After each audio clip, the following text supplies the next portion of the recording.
Hello everyone, আসসালামু আলাইকুম। আশা করছি আল্লাহর মতো আপনারা সবাই অনেক ভালো আছেন। গাইস, আমি অসুস্থ থাকার কারণে প্রতিদিন ভিডিও আপলোড দিতে পারিনি, তার জন্য আন্তরিকভাবে দুঃখিত। আর আজকে যে ঘটনাটি শেয়ার করছি, ঘটনাটি একটু অদ্ভুত টাইপের, তো আশা করি এই ঘটনাটি আপনাদের ভালো লাগবে। তো গাইস, এইখানে বাইরে বৃষ্টি হচ্ছে আর আপনাদের সাথে একটা স্টোরি শেয়ার করতে পারছি, তো আমার কাছে এই ফিলিংসটা একটু অন্যরকম লাগছে। তো আপনারা জাস্ট ইমেজ করুন যে বাইরে বৃষ্টি পড়ছে, টুপটুপ শব্দ হচ্ছে, কানের মধ্যে হেডফোন, আর একটা ভৌতিক ঘটনা হচ্ছে। তো ফিলিংসটা কেমন লাগবে অবশ্যই কমেন্টে জানাবেন। তো ঘটনায় চলে যাই। আসসালামু আলাইকুম নীরব ভাই, আমি মেহরাজ। এই ঘটনাটি আমার সাথে ঘটে। তো ঘটনায় যে তখন সালটা ছিল 2019 সাল, আমি নবম শ্রেণীতে পড়তাম। এই ঘটনাগুলো ঘটেছিল আমার এক পরিচিত দাদু এবং এক আন্টির সাথে, যারা আমার জীবনে এক অদ্ভুত ছাপ ফেলে গেছে। সেদিন আমি স্কুলে যাওয়ার জন্য প্রস্তুতি নিচ্ছিলাম। তখন 9:30টার মতো হবে। তো আমার বাসার সামনে একটি সিএনজি আসে। সিএনজিটা ছিল রিজার্ভ। আব্বু আমার স্কুলে যাওয়ার জন্য এটি ভাড়া করে রেখেছিলেন আর কি।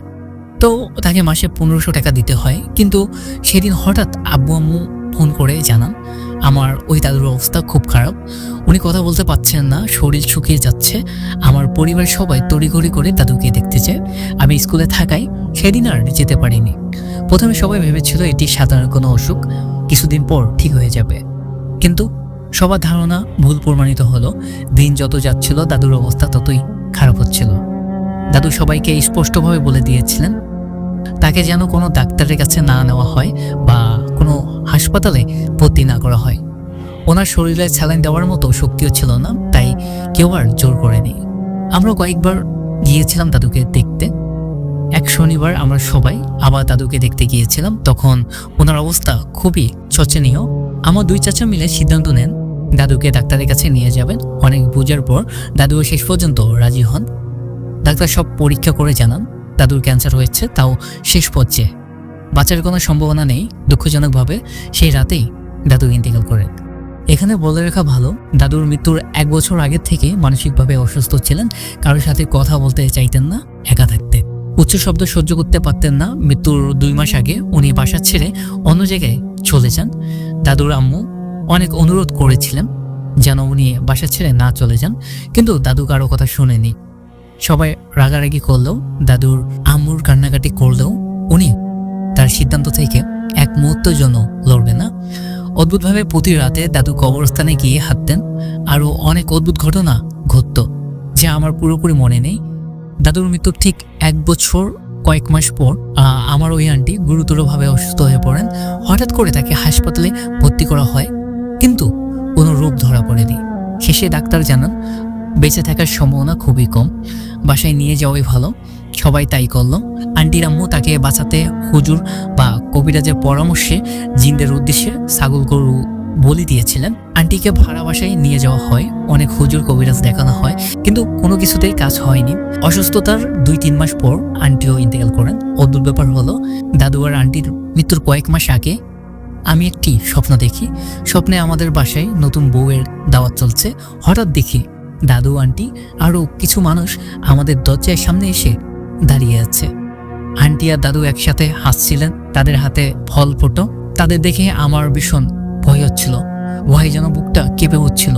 এর কয়েক মাস পর দাদু আর 1 বছরের কিছু বেশি সময় পর আন্টি মারা যান। আমার বারবার মনে হয় তাদের মৃত্যু স্বাভাবিক ছিল না, কিছু একটা অশুভ শক্তি কাজ করেছিল। যদিও তাদের সাথে আমার খুব একটা গভীর সম্পর্ক ছিল না, তবুও তাদের কথা মনে হলে বুকটা মুছতে ওঠে। মাঝে মাঝে আমার চোখ দিয়ে পানি চলে আসে। আরেকটি ঘটনা আমার পরিচিত এক চাচার সাথে ঘটেছিল। চাচা দীর্ঘদিন ধরে ওনার নানুর বাসায় থাকতেন। অফিসে যাওয়া আসার সুবিধার জন্য ওনার নানু, যিনি অনেক বৃদ্ধ ছিলেন, তবুও নাতির খাওয়া দাওয়া থেকে শুরু করে সবকিছুই দেখাশোনা করতেন। সালটা ছিল 2020 সাল। নানু মানে আমার বড় আম্মু মারা যান। এরপর ওই বাসাটা ভাগ হয়ে যায়। চাচা তখন ওনার মেজো খালার বাসায় নিচের তলায় ভাড়া নিয়ে থাকেন। সবকিছুই ভালোই চলছিল, কিন্তু একদিন চাচা হঠাৎ অসুস্থ হয়ে পড়েন। সেদিন ঘুমের মধ্যে তিনি এক অদ্ভুত দৃশ্য দেখেন। একজন সাদা কাপড় পরা লোক তাকে ধরতে আসছে। ভয়ে চাচা তৎক্ষণিক জায়গা বদল করে অন্যথায় চলে যান।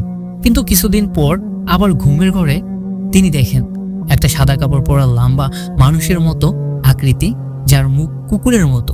এই দৃশ্য দেখে চাচা ভয়ে কেঁপে ওঠেন। পরে তিনি চাচি এবং তাদের ছেলেকে বাসায় নিয়ে আসেন। শেষে জানা যায় চাচার মেজো খালারা যে জায়গায় বিল্ডিং করেছিলেন সেটি ব্রিটিশ আমল থেকে একটি শ্মশানঘাট ছিল। ওই বিল্ডিংয়ে আগেও অনেক অদ্ভুত ঘটনা ঘটেছে যা আমাদের কেউ কখনো জানায়নি। সেখানে কোনো ভাড়াটিয়া 6 মাসের বেশি থাকতে পারতো না, কোনো না কোনো সমস্যা হতোই হতো। গাইস, এই বলে তিনি তার ঘটনাটি শেষ করেছেন। আমার কাছে এই ঘটনাটি একটু অদ্ভুত রকম লেগেছে। আপনাদের কাছে ঘটনাটি কেমন লাগলো অবশ্যই আপনারা কমেন্টে জানাবেন। আর দেখা হচ্ছে সুন্দর একটি নতুন ঘটনায়। আল্লাহ হাফেজ।